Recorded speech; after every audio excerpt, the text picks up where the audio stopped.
Dear students,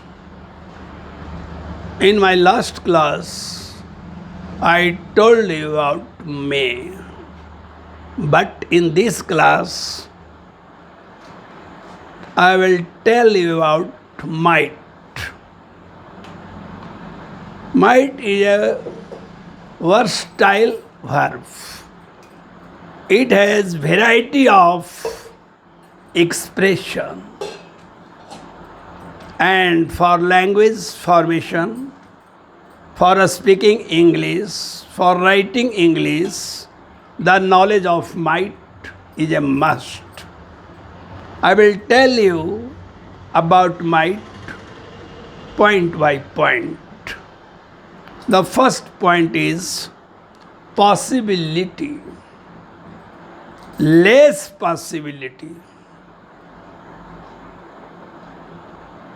might का प्रयोग possibility के लिए होता है, लेकिन कम संभावना के लिए इसका प्रयोग होता है. For example, I may go there, 50% संभावना है यहाँ. लेकिन अगर मैं कहूँ आई माइट गो देयर, 30% संभावना आ जाती है. संभावना का डिग्री जो है, डिग्री ऑफ पॉसिबिलिटी कम जाता है माइट में. She might marry next year, कोई ज़रूरी नहीं है, लेकिन 30% संभावना है कि वह अगले साल विवाह करेगी. इट माइट रेन टुडे, आज वर्षा हो सकती है. It is 30% possibility, but in may it is 50% possibility. That is the difference between may and might with reference to possibility. may और might में यही अंतर है. may में संभावना 20% ज़्यादा है, इसमें 20% कम है. Next point is might is used for more polite expression. बहुत विनम्रता शो करने के लिए might अंतिम मॉडल है. बेहद विनम्रता यह शो करता है. फॉर एग्जाम्पल,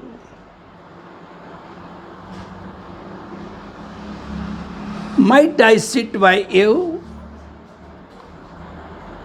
क्या मैं आपके बगल में बैठूं?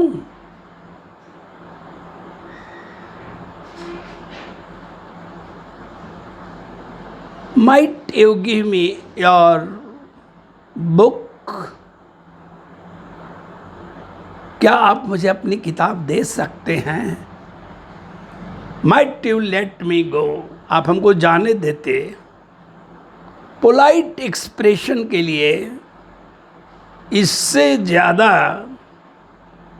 किसी भी मॉडल का प्रयोग नहीं होता है, लेकिन यह अति विनम्रता के लिए है. अन्यथा मे का प्रयोग तो सर्वमान्य है, लेकिन उससे भी यदि विनम्र होकर के हम कहना चाहें तो माइट का प्रयोग करना चाहिए. माइट का एक तीसरा प्रयोग भी है पर्पस के लिए, उद्देश्य के लिए. To express purpose.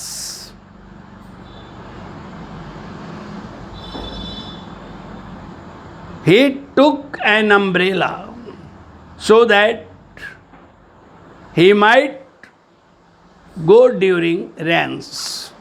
उसने एक छाता लिया ताकि बरसात में वह जा सके. पर्पस शो कर रहा है. आई डो नॉट स्मोक, मैं धूम्रपान नहीं करता हूँ. So that I might have a healthy lung, मैं धूम्रपान नहीं करता हूँ ताकि मैं फेफड़े को स्वस्थ रख सकूँ. पर्पस शो कर रहा है. इस प्रकार माइट का प्रयोग पर्पस शो करने के लिए भी होता है, उद्देश्य की व्यक्त करने के लिए भी होता है। I might study heart and soul so that I may get a good job. मैं तन मन से पढ़ता हूँ ताकि मुझे एक अच्छी नौकरी मिले। एक्सप्रेस कर रहे हैं हम लोग पर्पस को, पर्पस व्यक्त करने में माइट का प्रयोग होता है। एक और एक्सप्रेशन के लिए इसका प्रयोग होता है, वह जो हम नरेशन बनाते हैं, इनडायरेक्ट स्पीच और डायरेक्ट स्पीच, उस अवस्था में मे का माइट हो जाता है। डायरेक्ट में तो मे चलता है, लेकिन इनडायरेक्ट में माइट चलता है। For example, Ram said I may go today. Ram said that he might go next day.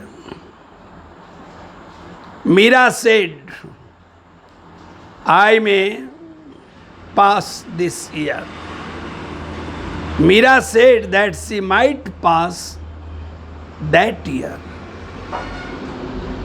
She might seems to be the past form of may, but it is not so. Might is not used in past tense. It is used in future and present tense. However, in narration, it takes the form of vittu. Rita said, I may stay. Rita said that she might stay. Next point is, this tense is used for conditional situation. If you go to hospital, you might feel better. If you study attentively, you might pass with 99% marks. So you see, it is used as conditional also. Thus, might has various use, and each and every student must try to know the use of might for spoken and written English. Thank you very much.